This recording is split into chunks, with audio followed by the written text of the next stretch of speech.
The camera flash flickered repeatedly in the pitch-dark office, illuminating every minute detail of the bloody crime scene. Janet Abaroa's body lay motionless on the floor, blood splattered around her. Investigators carefully took notes, photographed, and collected evidence. No one could have imagined that these crime scene photos would become the key to solving the mystery of the 25-year-old woman's death after years of dead ends. On April 26, 2005, an emergency call to 911 broke the quiet atmosphere of the late night in Durham, North Carolina. A man's panicked voice rang out over the phone. "My wife is dead. She's been shot or something. There's blood everywhere. She's not breathing." It was Raven Abaroa, Janet's husband. Police quickly arrived at the scene, a two-story house in the suburbs. They found Janet collapsed in a pool of blood in the upstairs office. Strangely, there were no signs of disturbance or break-in in the house. The couple's 6-month-old son was safe in another room.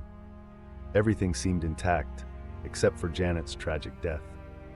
Raven told police he left the house to play soccer with friends around 8 p.m. when Janet was getting ready for bed. When he returned home after 10 p.m., he discovered his wife's body and immediately called for help. Although Raven said his wife had been shot, investigators quickly determined Janet had been stabbed multiple times. The fatal wound was to her left chest, piercing her heart. Police began investigating the young couple's relationship. Janet Christensen and Raven Abaroa met in college and married in August 2000 after 2 years of dating. They moved to Durham to work for a sports apparel company. However, their marriage was not as smooth as it appeared on the surface. Shortly after the wedding, Raven had proposed separation, confessing he had cheated on his wife with several other women. Janet was devastated and confided to her family that she felt helpless. Not long after, Janet discovered she was pregnant. She was worried and didn't want to be a single mother. However, with encouragement from family and friends, the couple seemed to have mended their relationship. They welcomed their first son in October 2004. Raven swore he would never betray his wife again. But then another shock hit the small family. In December 2004, Raven was caught stealing from the very sports apparel company where they both worked. Janet was so embarrassed that she quit her job. Raven was charged with embezzlement but avoided jail time. Just a few months later, tragedy struck Janet. After his wife's death, Raven quickly moved to Salt Lake City, Utah with his son. There, he met Vanessa Pond, a single mother with a daughter the same age as Raven's son. They met when dropping their children off at the same daycare. Vanessa was impressed by Raven's seemingly honest and sincere demeanor. She admired how he was raising a young child on his own. When they started dating, Raven shared about his previous wife's death. Vanessa felt sympathy for their situation. They quickly moved in together. However, Vanessa was still curious to learn more about Janet's mysterious death. She searched for information online and began to develop suspicions about Raven. But when she asked him directly, Raven skillfully dispelled all doubts in Vanessa's mind. He told stories about being falsely accused, about how the police had mistreated him, and insisted he was still trying to uncover the truth about Janet's death. In the summer of 2008, 3 years after Janet's death, Raven and Vanessa got married. When Janet's sisters heard this news, they tried to contact Vanessa. They were concerned for her safety and wanted to warn her about things she might not know about Raven. Vanessa was heartbroken and didn't want to believe her new husband could be a wife killer. But soon after, Vanessa began to notice unusual signs in Raven's behavior. He would often say horrible things and then apologize. His outbursts of anger became increasingly violent. Once, Raven grabbed Vanessa and threw her against the wall, then tried to convince her she had tripped. Just 4 months after the wedding, Vanessa was too frightened for her own safety. She decided she had to escape this marriage as soon as possible. After separating, in the spring of 2009, Vanessa publicly voiced her fear that Raven may have killed Janet. Vanessa's accusation led to the case being reopened for investigation. Durham police assigned a new detective, Charles Soule, to Janet's case. Soule began reviewing the entire case file from the beginning. He quickly noticed inconsistencies in Raven's initial statement to the police. When reviewing the crime scene photos, a small detail caught Sol's attention. On a shelf in the bedroom was an open contact lens case. This made Sol suspect that the lenses might not be in the case. This detail contradicted Raven's statement that Janet was preparing for bed or had already gone to bed when he left the house. Sol re-interviewed Janet's family and friends.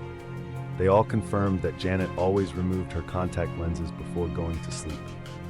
Sol found this detail very suspicious. Another strange point was that the crime scene showed no signs of struggle or disturbance, despite Janet being stabbed multiple times. Typically, a murder of this type doesn't result in immediate death. The victim usually puts up a fierce fight, creating a lot of chaotic evidence, Sol noted. These new findings made investigators even more suspicious of Raven's role in his wife's death. On February 1, 2010, Raven was arrested and charged with first-degree murder. To further strengthen the evidence, in July 2010, Janet's body was exhumed. Forensic experts conducted another autopsy, paying special attention to the victim's eye area. Dr. Charles Zwerling, an ophthalmologist assigned to the examination, made an important discovery. After receiving the fragments from the eye socket, I carefully cleaned them with sterile water. When soaked, these fragments returned to the characteristic convex shape of contact lenses. But the most important discovery was that I found the number 123 on one fragment. This is convincing evidence that it was indeed an AccuView brand contact lens, Dr. Zwerling explained. To demonstrate the decomposition process of contact lenses over time when buried with a body, Zwerling conducted an experiment. He placed pig eyes fitted with contact lenses into 3 separate wooden boxes and buried them in his backyard. After 6 months, he dug up the first box. The other 2 boxes were exhumed at different time intervals. The final analysis showed that the contact lenses had transformed exactly like the fragments found in Janet's eye socket. This evidence is extremely important in pointing out the flaw in Raven's story, Dr. Zwerling asserted. Raven Abaroa's trial officially began in 2013. Prosecutors described Raven as a controlling and violent husband. They presented numerous pieces of evidence about Raven's erratic personality and unusual behavior before and after Janet's death. Vanessa Pond, Raven's second wife, testified for the prosecution. She detailed how Raven became aggressive and violent, especially when playing sports. "He once told me how much he hated me and that it wouldn't matter if I died," Vanessa testified, her voice trembling. Raven's defense team argued that most of the prosecution's evidence was circumstantial. They accused the police of overlooking important clues, including bloody shoe prints, which they claimed could point to a different killer. They also emphasized that no murder weapon was found at the scene. After weeks of intense trial, the jury still could not reach a unanimous verdict. In May 2013, the judge was forced to declare a mistrial. The failure of the first trial was a heavy blow to Janet's family. They had hoped to achieve justice for her after years of waiting. However, prosecutors decided to continue pursuing charges against Raven. A new trial was scheduled for March 2014. As the second trial date approached, an unexpected turn of events occurred. Raven agreed to an Alford plea, a rare legal form that allows a defendant to maintain their innocence while acknowledging that the prosecution has enough evidence to convict. Under this agreement, Raven would plead guilty to manslaughter instead of murder. This decision caused much controversy. Some people thought this was Raven's way of avoiding a life sentence while still not admitting guilt. Others believed that at least this brought some degree of justice for Janet and her family. At the sentencing hearing, the judge sentenced Raven to 95 to 123 months in prison. However, he was credited for 4 years already served before and during the trial. This meant Raven could be released as early as 2017. Throughout the trial, Raven remained silent, but after being sentenced, he spoke before the court. Raven claimed he did not receive a fair trial and only agreed to the plea deal because he didn't want to risk the possibility of life in prison for a crime he claimed he didn't commit. "I did not kill my wife," Raven said, his voice full of emotion. Raven's statement angered many in the courtroom. Janet's family felt he showed no remorse for his actions. They believed Raven had exploited the legal system to escape justice. As predicted, Raven was released from prison during Christmas 2017 when he was 37 years old. This event once again drew public attention to the case. Many people were concerned about the safety of women who might encounter Raven in the future. Vanessa Pond, Raven's second wife, shared that she felt lucky to have escaped the relationship with him in time. She sent a warning to other women who might meet Raven. Listen to what's being reported in the media, the information available on the internet. Don't get caught up in his story. Stay away from him as quickly as possible. Janet Abaroa's death remains a painful wound for her family and friends. Although Raven was convicted, many still feel that justice has not truly been served. They believe Raven should have received a harsher sentence for his cruel actions. This case also raised many questions about the justice system and how complex murder cases are handled. Does the Alford plea truly bring justice to victims and their families? How to balance the rights of the defendant and society's need for justice. For investigators like Charles Soule, this case was a valuable lesson about the importance of paying attention to even the smallest details. The seemingly harmless crime scene photos became the key to solving the mystery of Janet's death. This emphasizes the importance of carefully preserving all evidence, even when it seems irrelevant at the initial stage.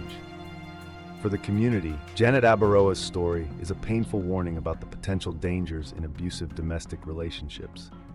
It reminds people to be vigilant and ready to speak up when they notice warning signs.